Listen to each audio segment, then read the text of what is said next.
দেখাচ্ছি দারুণ মজার ডাল ভর্তা। আমরা প্রথমে মসুরি ডাল ধুয়ে পানি ঝরিয়ে রাখবো, তারপরে একটা ব্যাগের মধ্যে এটা দিয়ে আমরা ভাতের মধ্যে দিয়ে দিব। আপনাদের কাছে এরকম ব্যাগ না থাকলে যে কোনো সুতি কাপড় ধুয়ে পরিষ্কার করে এর মধ্যে বেঁধে দিতে পারেন, বা যে কোনো পাত্রের মধ্যে ওইটা সিদ্ধ করে নিতে পারেন। এর মধ্যে যেন পানি না থাকে সেটা খেয়াল করতে হবে এবং ভালো করে সিদ্ধ হয়।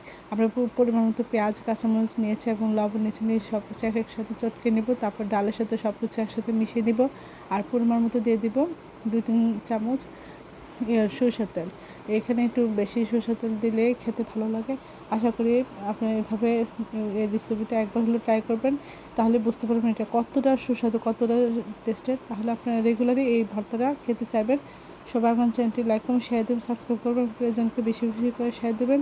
আমার চ্যানেলে সব রকম রান্নার রেসিপি রয়েছে, আশা করি দেখবেন। আর এই অসাধারণ মজার রেসিপিটা একবার হলেও আপনি ট্রাই করে প্রিয়জনকে খাওয়াবেন। আসসালামু আজকে দেখাচ্ছি সবার প্রিয় এবং পছন্দের আলু ভর্তা। আমরা প্রথমে আলু এভাবে ছিলে সিদ্ধ করে নিয়েছি। আপনারা যে কোনোভাবে সিদ্ধ করে নিতে পারেন, ছিলে তারপরে আমরা এখানে পরিমাণ মতো পেঁয়াজ, কাঁচামরিচ নিয়েছি। নিয়ে এখন আমরা আলুগুলি ম্যাশ করে নেব। ম্যাশ করার পর এটা লবণ দিয়ে মাখিয়ে আমরা ভর্তা তৈরি করে নেব। আমি এখানে কাঁচামরিচ দিয়ে করেছি, আপনারা শুকনো মরিচ দিয়েও করতে পারেন, যার যেভাবে ইচ্ছা। পরিমাণ মতো লবণ দিয়ে আমরা এভাবে পেঁয়াজ মরিচটাকে চটকে নিচ্ছি। তারপরে আলু ম্যাশ করে আলুর সাথে খুব ভালো করে মাখিয়ে নিচ্ছি। তারপরে এর মধ্যে দিয়ে দিচ্ছি 2 চামচ সরিষার তেল। এভাবে খুব সুন্দর করে ভর্তা বানাবো।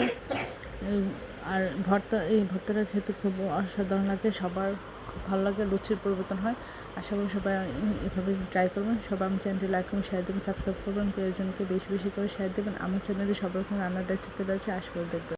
আসসালামু আলাইকুম। আজকে দেখাচ্ছি একটি ভিন্ন ধর্মী একটি ভর্তা রেসিপি, অসাধারণ লাগে। আমরা এখানে বরবটি, একটি ধুন্দুল এবং 2টি আলু নিয়েছি। নিয়ে আমরা এটা সিদ্ধ করে নিব। সিদ্ধ করে এটা পানিটা ঝরিয়ে আমরা এটা রেখে দেবো।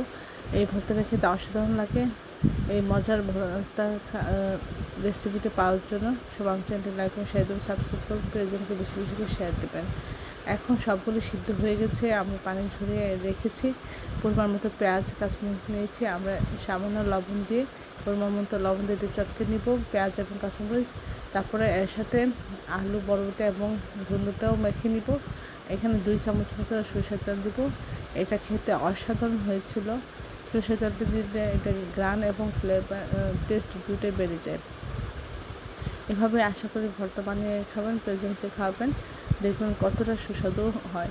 সবাই আমার চ্যানেলটি লাইক করুন, শেয়ার দেবেন, সাবস্ক্রাইব করবেন এবং প্রিয়জনকে বেশি বেশি করে শেয়ার দেবেন। আমার চ্যানেলে সব রকম রান্নার রেসিপি রয়েছে, আশা করি দেখবেন।